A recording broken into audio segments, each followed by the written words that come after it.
안녕하십니까. 국민의힘 최승재 의원입니다. 2년 전 저는 국민의힘의 대표적인 험지로 꼽히는 마포에 새로운 바람을 일으켜 서울 탈환의 교두보로 만들겠다는 각오로 서울 마포갑 지역구 당협위원장에 지원하였습니다. 소상공인연합회 초대회장 출신으로 소상공인과 중소기업을 대변하기 위해 국회에 입성한 비례대표 의원으로서 당을 위해서라면 어려운 험지라도 기꺼이 개척하겠다는 사명감을 가지고 지난 2년간 마포구를 위해 의정활동에 매진해 왔습니다. 또한 전국 소상공인들의 지지를 모아 대선과 마포구의 지방선거 승리를 위해 최선의 노력을 다했습니다. 저는 당의 자원을 적재적소에 배치하여 이번 총선 최대 승부처인 수도권의 승리를 이끌어내겠다는 중앙당의 방침에 공감하며 선당 후사 정신으로 당의 승리를 위해 당이 가라앉은 험지를 또다시 개척하기 위해 새로운 여정에 나설 것입니다. 이 시대의 사회적 약자, 소위 정책적 약자들을 위한 정치를 이어가기 위해서 마포갑 지역구를 떠나 새로운 도전을 광명갑에서 시작하겠습니다. 이번 결정은 국민의힘 지도부로부터 당을 위한 저의 역할에 대한 요구가 있었으며 이를 소상공인 중소기업 지도자 여러분들과의 오랜 협의를 거쳐 심사숙고 끝에 내린 결정입니다. 저는 의정활동 내내 동네 골목상권의 소상공인, 경제적 약자인 소시민들을 위한 입법과 제도 개선을 위해 최선을 다했습니다. 소상공인과 경제적 약자를 대변하는 것이 이 시대 대한민국이 저에게 주신 소명이라고 믿고 실천해 왔습니다. 저 같은 생계형 자영업자들이, 사장님들이 일상의 직장인을 비롯한 우리 골목의 현장 전문가가 내놓는 살아있는 숨쉬는 아이디어가 정책과 제도로 실행될 수 있는 나라를 만들기 위한 길을 이 땅 소시민 여러분들과 내겠습니다. 이 새로운 길을 선택감에 있어 경기도 광명갑으로 가라는 당의 요청을 기꺼이 수용하기로 결정했습니다. 이 길이 쉽지 않다는 것을 모르는 것은 아닙니다. 그러나 저는 쉽지 않기에 이 길을 선택했습니다. 제가 속한 당과 특히 존경하고 사랑하는 광명 시민을 위해서 제가 할 수 있는 역할이 있다면 기꺼이 하겠습니다. 저는 광명갑에서 민생 발목 잡기에 골똘하며 가짜 민생을 일삼는 민주당을 심판하겠습니다. 진정한 민생 정치를 꽃피우고 무엇보다 정책적 약자를 위해 헌신하겠습니다. 지역 민생과 국가 민생을 함께 책임지며 민생 전문가가 만드는 진짜 민생이 무엇인지 경기도 광명갑에서 반드시 보여드리겠습니다.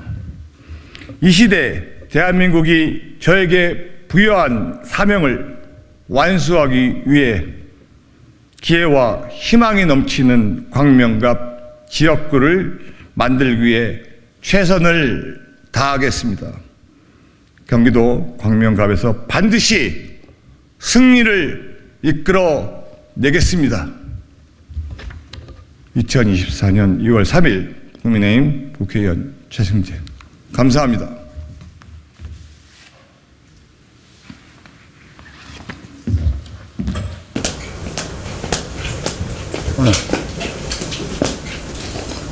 이번에 이게 마포갑 접으시고 이제 광명갑으로 가시는 건데 동네 교통정리의 수순으로 이해를 하면 될까요? 교통정리라고 저는 받아들이는 건 아니고요. 기본적으로 이번 수도권 승리가 상당히 중요한 것 같고요. 그다음에 많은 현역 의원들이 또 몰려 있었고, 그다음에 많은 분들이 거기에 좀 복잡한 상황이었지 않습니까? 그래서 저는 기본적으로 맨 처음에 마포갑을 선택한 이유도 2년 전에 그 당시에 더불어민주당 노웅래 의원이 불거지기 전이었었거든요. 그래서 그 당시에 험지를 가라는 요청과 그래서 비례대표로서 했던 그 마음을 그대로 살려야 되겠다. 뭐 똑같습니다. 지금도 기본적으로 제가 갈 수 있는 길은 그 당과 그다음에 또 정책적인 부분을 하기 위해서는 또 험지에서 비례대표를 한번 한 입장에서 상당히 노력을 해야 된다는 게 저의 생각이었고요. 그 당과의 협의 끝에 충분한 논의 끝에 결정을 내리게 되었습니다. 공교롭게도 마포갑에 먼저 나서셨던 현역 의원님들이 다 다른 곳으로 가시고 영입되셨던 의원님만 남으시게 된 건데 그거에 대해서는 결과론적으로 그렇게 됐는데요. 뭐 여러 가지 상황을 최적화된 상황을 보는 것 같고 실제로 과거서부터 있었던 일들은 아무래도 여러 가지 이제 상황이 많이 바뀌었던 것 같고요. 그다음에 지형적 요소도 바뀌었던 것 같고 또 한 가지는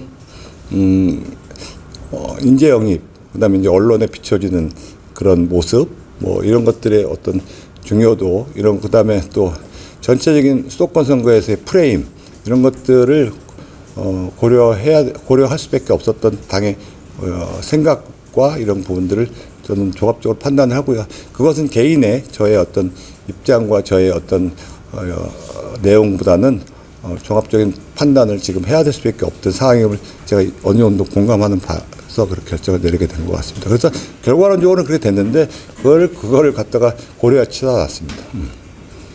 공천 신청도 광명갑으로 하시는 건가요? 공천 신청 광명갑으로 합니다. 오늘 이미 하신 네, 아직 안 했습니다. 험지 중에 광명갑 선택하신 이유가 있으신가요? 마찬가지로 처음에 마포갑 참여했을 때랑 비슷한 상황이고요. 사실은 저는 전국적으로 소상공인 회장을 해서 전국적으로 특별한 뭐 살거나 학교를 나온 연구는 없지만 사실 전국적으로 연구가 저만큼 많은 곳이 없다고 생각합니다. 전국에 다 각지에 조직 활동을 했었고 많은 사람들과 교류를 했었고 시민단체 그다음에 자영업단체들 그런 분들과 교류를 했었기 때문에 광명갑도 내용은 너무 잘합니다. 오래전서부터 뭐 KTX 들어올 때 그다음에 이케아 이런 부분에서 거의 현장에서 살다시피 했었고요. 그래서 광명갑이 생소한 것은 아니라고 할 수 있고 지금도 많은 분들과 교류하고 있고 그것도 있고 여러 가지 고려 사항 중에 하나였고요. 또 무엇보다 중요한 것은 광명갑이라는 데가 상당히 광명이 특히 광명가불이 지금도 계속 오랫동안 민주당 쪽에서 계속 해왔지 않습니까? 안타까운 게 사실 그것이 충분히 지역 경제가 활성화되고 민생이 활성화될 수 있고 그다음에 서로 간의 여러 가지 갈등 요소를 줄일 수 있는 어떤 장소라고 생각을 했는데 그것이 이제 선동이라든지 아니면 좀 잘못된 포퓰리즘이나 이런 부분들 그다음에 제대로 내용 없는 그런 정치에 의해서 지역 시민들도 피해를 보시고 있고 그다음에 제대로 된 정말 민생 정치가 꽃피우지 못하는 부분에 대해서 안타까움을 느꼈고요. 그런 곳에서 저의 어떤 그동안 있었던 도전 정신, 그다음에 실사구의 정신, 그다음에 제가 현장 전문가로서 구체적인 얘기와 검증을 할 수 있는 그런 부분이 저는 좀 자신이 있어서 해야 될 최선을 다할 수 있는 저의 스스로의 명분이 있다고 생각을 해서 광명갑을 선택하게 됐습니다. 광명갑을 언제부터 염두를 좀 하셨다고 생각하세요? 저는 사실은 2년 전서부터 수도권 전역에 대해서 사실은 다 다녀봤고요. 그다음에 요구도 있었습니다.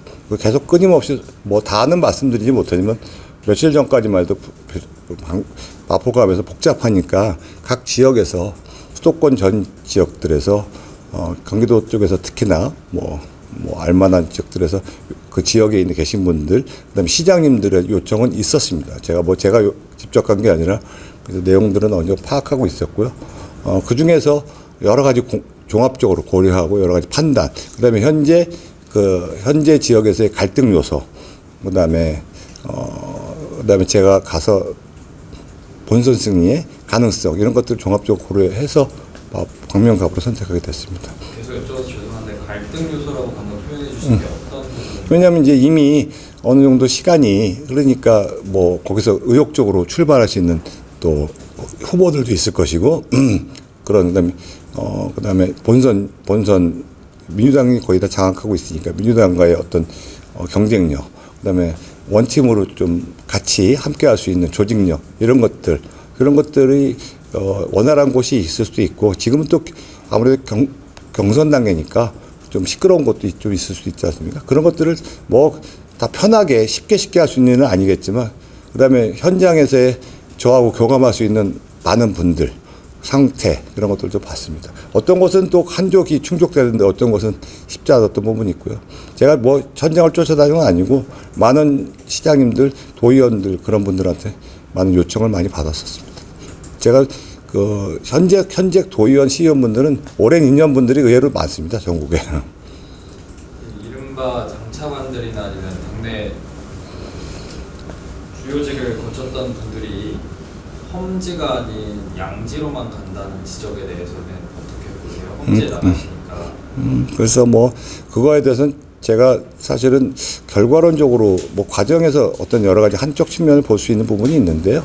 또 한 가지는 지금 현재 시스템 공천을 운영하고 있고요. 그 사람들이 꼭 경선을 통해서 전부 다 공천을 받는다는 사실은 지금 여전히 증거가 지금 나오지는 않았지 않습니까?